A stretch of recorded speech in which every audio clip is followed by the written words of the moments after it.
श्री साईं ज्ञानेश्वरी के द्वितीय अध्याय कर्म में चांदोरकर जी बाबा जी से कहते हैं कि बाबा, चोरी करने से व्यक्ति चोर होता है और यह उसके कर्मों का फल है। इसे केवल शारीरिक प्रयत्न क्यों कहें? क्या हम इसे उसका कर्मजन्य फल नहीं कह सकते? क्या यह उसका भाग्य नहीं?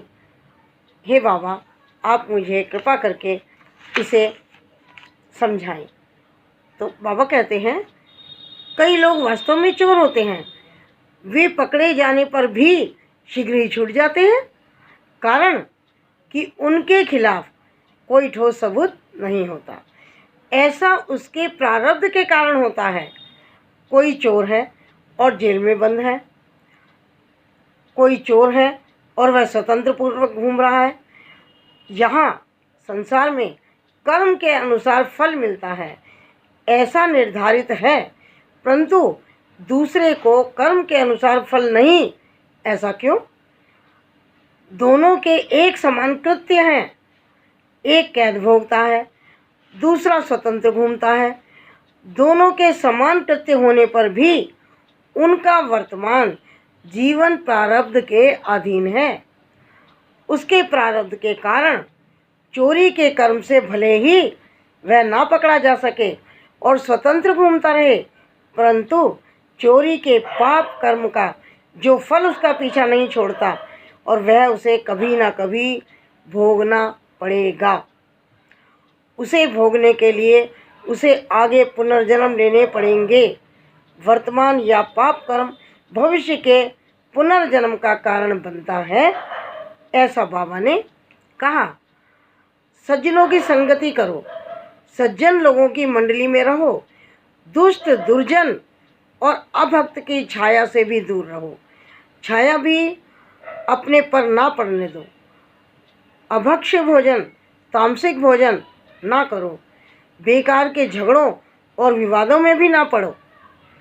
किसी से झूठे वायदे ना करो। कभी किसी से ऊंचे बोल, कठोर शब्द ना बोलो।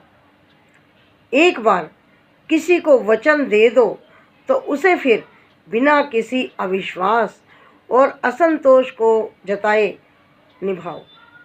वचनों को ना निभाने से ईश्वर भी दूर चले हो जाते हैं, ऐसा बाबा ने कहा।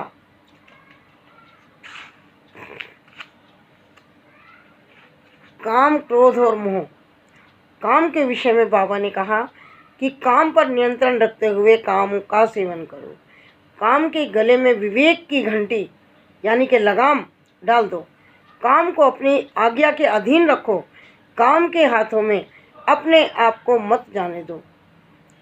इन सत्य वचनों के अनुसार जो कर्म करता है वही ज्ञानी और समझदार होता है।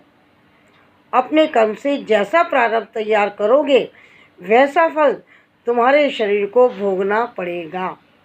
अतः इन 6 शत्रुओं को सीमित करो और जितनी ज़रूरत हो उतना ही इन्हें प्रश्रय दो, ऐसा बाबा ने कहा।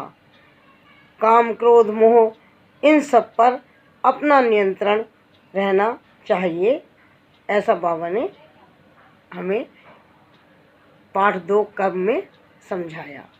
धन्यवाद।